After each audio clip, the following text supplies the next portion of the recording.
তারা তোমরা মাওমি তো তোমার সেই ফেলে দেওয়া পচা কাঁঠাল থেকে এত বড় একটা কাঁঠাল গাছ হয়েছে। এটা হলো জাদুর কাঁঠাল গাছ। এই কাঁঠাল গাছের কাঁঠাল কখনোই শেষ হবে না।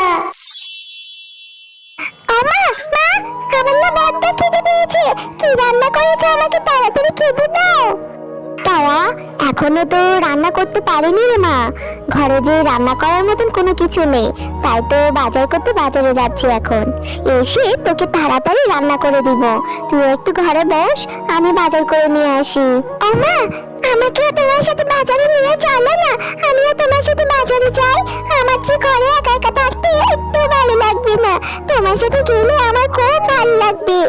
তুই যদি আমার সাথে যাস তাহলে তো অনেক কিছু খাওয়ার বায়না ধরবি, আর আমার কাছে যা টাকা আছে ওগুলো তো বাজার করতেই শেষ হয়ে যাবে।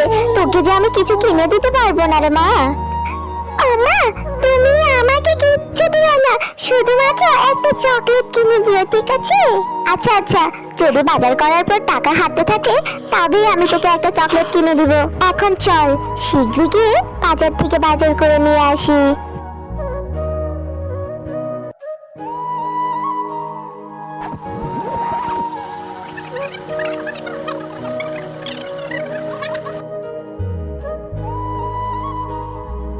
কি রে মিনা, তুই এখানে দাঁড়িয়ে দাঁড়িয়ে কি দেখছিস? ও মা, দেখো না, বাঘ মামা কত সুন্দর সুন্দর কাঁঠাল বিক্রি করছে।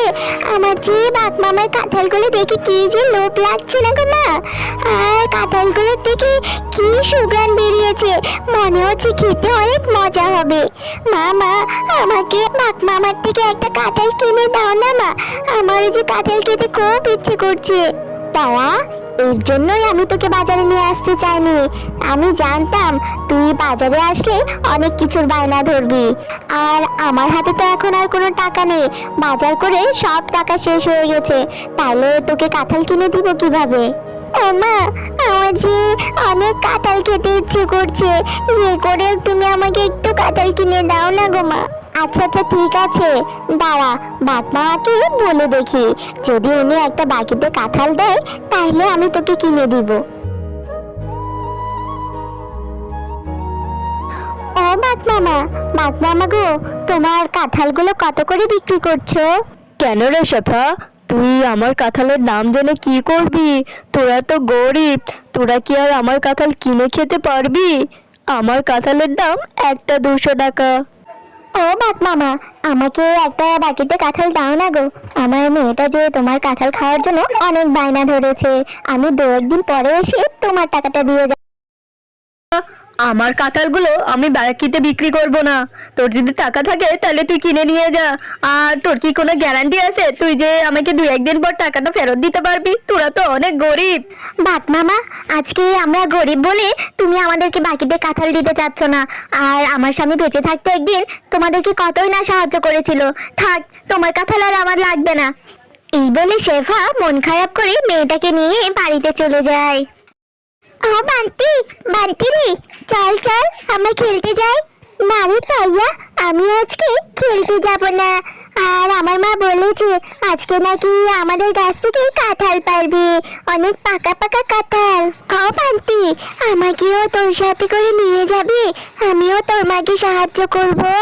আর আমি যদি তোর মাকে সাহায্য করি, তোর মা তো নিশ্চয় আমাকে একটা কাঁঠাল দিবে, আর আমি ওই কাঁঠালটা মজা করে খাবো। আমার যে কাঁঠাল খেতে অনেক ভালো লাগে।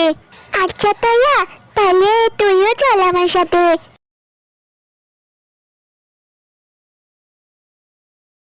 ও মা, তুমি না বলেছিলে আজকে গাছ থেকে কাঁঠাল পারবে? না রে বান্টি, আজকে আর গাছ থেকে কাঁঠাল পারবো না, কালকেই পারবো। ও মা, তাহলে তুমি তারাকে আমাদের কাঁঠাল গাছ থেকে কাঁঠাল পেড়ে একটু দাও না। ওর নাকি কাঁঠাল খেতে অনেক ভালো লাগে। বান্টি, আমি দয়াকে কাঁঠাল দিতে যাব কেন? তুই কি জানিস বাজারে একটা কাঁঠালের দাম কত? আর দয়াকে ফ্রি ফ্রি কাঁঠাল দিব কেন আমি? ও মা, তুমি এরকম করছো কেন? আমাদের গাছে তো অনেক কাঁঠাল ধরেছে, ওখান থেকে যদি দয়াকে একটা দিই তাহলে তো আমাদের কোনো সমস্যা নেই। আচ্ছা আচ্ছা ঠিক আছে, আমি দয়াকে একটা কাঁঠাল দিচ্ছি। তুই বলেছিস, আমি আবার না দিয়ে থাকি? আমার আবার মনটা অনেক দয়ার সাগর। বনে কোনো অসহায় পশু দেখলে আমার যে সাহায্য করার জন্য মনটা খুব চটপট করে।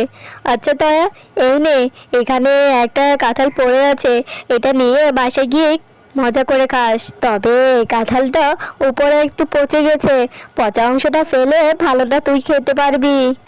আচ্ছা কাকিমা, আমি পচা কাঁঠালটাই নিয়ে যাচ্ছি। এখান থেকে কিছু ভালো অংশ বের হলে আমি মজা করে খাবো। এরপর তারা ওই পচা কাঁঠালটা নিয়ে বাড়িতে চলে যায়। মা দেখো না, বান্টির মা আমাকে কত বড় একটা কাঁঠাল দিয়েছে। আর জানো তো, বান্টিদের কাঁঠাল গাছে না অনেক কাঁঠাল ধরেছে। ও মা, তাড়াতাড়ি তুমি এই কাঁঠালটা আমাকে কেটে দাও তো। এই কাঁঠাল থেকে যা ভালো অংশ বের হবে সেটা আমি খাবো। তারা, সেই আমি কখন থেকে তোর জন্য না খেয়ে বসে আছি, আর তুই কিনা এই পচা কাঁঠাল নিয়ে এসেছিস। বাঘিনী ভাবি তোকে এই পচা কাঁঠালটা ধরিয়ে দিয়েছে, আর তুইও এটা সাথে সাথে নিয়ে চলে আসলি। যা গিয়ে ফেলে দে বলছি কাঁঠালটা। আম্মা, কাঁঠালটা তো পুরোটা নষ্ট হয়নি, এখানে তো কিছু অংশ ভালো আছে। এই ভালো অংশটা আমাকে দাও, আমি খাবো। তারা, এভাবে জিদ করিস না রে মা, তো পুরোটাই পচে গেছে। এই পচা কাঁঠালটা খেলে তোর পেটে অনেক অসুখ হবে, তোর যে পেট ব্যথা করবে, তখন ডাক্তারের কাছে গেলে ডাক্তার কিন্তু ইনজেকশন দিবে তোকে। যা মা, গিয়ে কাঁঠালটা ফেলে দিয়ে আয়। আমার হাতে টাকা হলে আমি তোকে বড় একটা কাঁঠাল কিনে দিব, তখন তুই মজা করে খাস। এখন এই কাঁঠালটা ফেলে দে। আচ্ছা মা, ঠিক আছে। আমার আবার ডাক্তারের ইনজেকশন অনেক ভয় লাগে। তাইলে মা, আমি এক্ষুনি এই পচা কাঁঠালটা আমাদের পুকুরে ফেলে দিয়ে আসি। এরপর তারা কাঁঠাল নিয়ে ওদের পুকুরে ফেলে দিয়ে আসে। আরে, আমাদের এই পুকুরে এত বড় একটা কাঁঠাল গাছ কোত্থেকে এলো? এখানে তো দেখি অনেকগুলো কাঁঠাল ধরে আছে। ও মা, এদিকে এসো না, দেখো আমাদের পুকুরে কত বড় একটা কাঁঠাল গাছ হয়েছে। কালকে যে একটা পচা কাঁঠাল পুকুরে ফেলে দিয়েছিলাম, মনে হয় ওখান থেকে এতগুলো কাঁঠাল হয়েছে। তারা, তোমরা মমি অনেক ভালো, তাই তো তোমাদের সেই ফেলে দেওয়া পচা কাঁঠাল থেকে এত বড় একটা চাদর কাঁঠাল গাছ হয়েছে। এই কাঁঠাল গাছের কাঁঠাল কখনোই শেষ হবে না। তোমরা তোমাদের ইচ্ছে মতন এখান থেকে কাঁঠাল নিতে পারবে, আর এগুলো বিক্রি করে তোমরা তোমাদের সংসারে অভাব দূর করতে পারবে। আরে, এটা তো দেখি জাদুর কাঁঠাল গাছ। তাইলে এতদিন পরে আমার মেয়ের ইচ্ছেটা পূরণ হলো। এখন থেকে এই কাঁঠাল গাছ থেকে আমার মেয়ে সবসময় কাঁঠাল খেতে পারবে। এই কাঁঠাল গাছ, তোমাকে অসংখ্য ধন্যবাদ। হ্যাঁ মা, এই জাদুর কাঁঠাল গাছটা অনেক ভালো, আর আজকের পর থেকেও তোমাকে আর কষ্ট করতে দিব না।